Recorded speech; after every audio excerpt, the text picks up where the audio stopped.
Have you ever been in a situation where you've been so loving, so nice, and neutral, in fact, with people, and someone out there passes a nasty, mean comment to let you down based on your past or your choices that you've made? If yes, this video is for you. It's going to be a little long, but it's going to be worth it. So recently, I attended a family function. It was really nice connecting and bonding with my family, forgiving and forgetting all that had been in the past, and going there with a mindset of a new beginning. And everyone was so loving, and we were all sitting together sharing stuff, and then this one person passes a very, very nasty comment. Obviously, I'm not going to name the person, which made me feel very, very low that time. And I was thinking, when I came back also, that why she could not receive the neutrality, the loving energy that I was exuding. And then I had an analysis.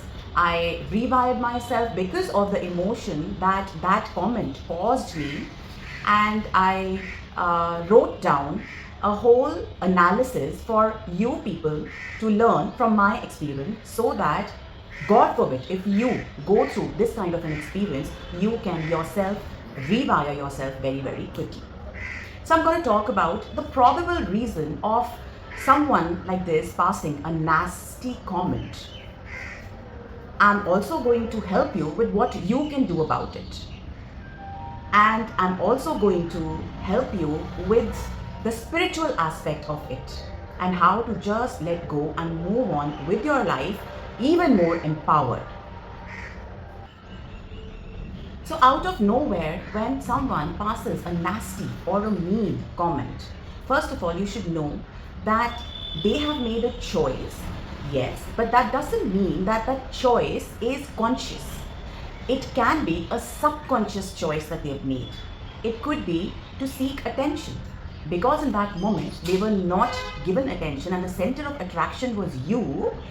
They could not afford it, they could not accept it, and you became a threat. So they had to seek attention and bring, by passing a nasty comment, and bring all the attention to themselves and take it away from you. The second thing is, they are not being able to move on from their own past mistakes, and they guilt trip themselves, they criticize themselves, and they consider themselves as a failure. And that's the reason that they need to have this defense mechanism of letting other people down, so that they feel better about themselves. It is also a lack of self-worth, because people who know what they bring to the table consider their words as pearls of wisdom, as gold. They just don't blurt out bullshit or nonsense out of nowhere just to bring down the other person. They don't do that. So if someone is passing a comment like that, you must understand that they are dealing with lack of self-worth, and they are actually scared from inside.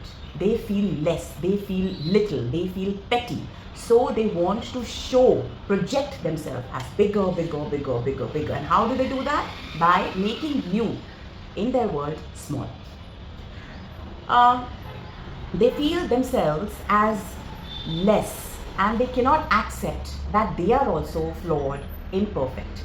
They have this need to be perfect. Perfectionism is something that they have been really, really clinging on to, and they cannot just let be, just let go, just let their hair loose, let their hair down, and have fun, and just be okay with whatever someone is saying or whatever someone is sharing from a space of neutrality.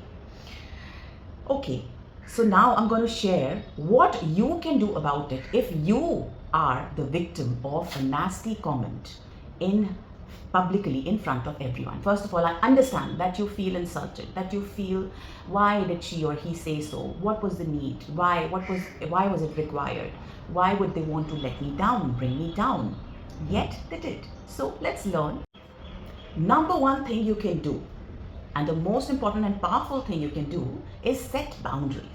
Now you can set verbal boundaries as well as energetic boundaries. And how would you do that? Verbal boundaries by simply asking them a question. Why would you say that? Do you really believe so? And you can just say one single word, really? And take a pause.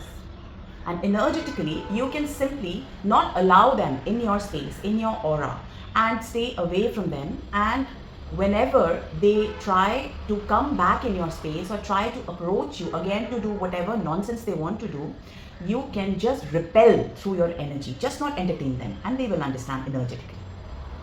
The next thing that you can do is understand. This is inner work now. You can understand that uh, it is not about you. It is about them, because they are fighting battles that they've picked up just out of nowhere. It's not their battles, but they've picked those battles because they believe in competition, they believe in running a rat race, they believe in proving themselves better, right? And also they are seeking so much of validation. So it is about them, not about you. So do not take it personally. Now here, when I say it is about them, it is not about you, I'm not saying that you belittle them or that you feel pity about them. No, I'm not saying that. You just have to believe it from a very neutral space, understand it from a very, very empty space, that it's about them, it's not about you, right? That's a very powerful space to be. Number 3, somewhere you're buying and believing what they're saying. That's why you're getting affected by it. If I don't know how to speak Chinese, anyone can come and say whatever they want to say to me in Chinese. Would I understand it? I wouldn't, right? So somewhere deep down in my unconscious, in my subconscious, if I'm believing what they are saying, I will be getting affected by it. So as much as they are wronging whatever they are saying in their words about you in that nasty comment, somewhere, maybe just a trace of it, you are also wronging it. So when you wrong something, there are negative emotions attached to it. If someone says something in that zone, you feel triggered. So the trigger is teaching you, my dear, that it is a trigger. There is a wound. You need to heal that wound. Number 4, know that they have already put you above themselves. That's why they have this need to bring you down. You are already above them in their world. How great is that, and how cute is that? So all you can think is, how cute, I'm above them. They have already considered me above them in their world. And that is the reason that they are trying so hard to bring you down. So enjoy that space, my dear. Enjoy the hike, enjoy the height, enjoy the height. They've already considered you above them. Are you? And the spiritual, the metaphysical perspective to it is there something for you to learn from there? Are they not being your teacher? Are they not teaching you what to be, what not to be, how to treat your words, how to use your words? And then there could be some other lesson. They are actually poking you on your wound so that you can give some attention to that wound and heal that wound. That wound is inside of you, my dear. That lesson for you may be to set your boundaries. Apparently we've discussed this before. It could be to stop criticizing your choices, the choices that you have made in your past. It could be to just let go of your past. It's okay that you did something or you chose something in your past. It's absolutely okay. The whole world doesn't know the reason that you chose that particular thing or that particular choice that you made. You know, and you know that time it was the best. And today it is showing those results of being the best choice that time, given the knowledge, the domain of your knowledge, and given your quotient of courage, your intelligence, and your spiritual quotient. So just let go of the need to prove or explain to someone why you made a choice when you made that choice. It's not required. No one is paying your bills. No one is taking care of you when you hit a ditch. It is you versus you. You learn your lesson and you will evolve. They have just triggered something inside of you for you to learn your lesson. It could be self-love, acceptance. It could be respect for yourself. It could be, you being ready for the next level. It could be you being nudged to go to the next level. So unless you learn your lessons, it's not going to help. Take them as teachers, as triggers, as pokers for you to learn your lesson.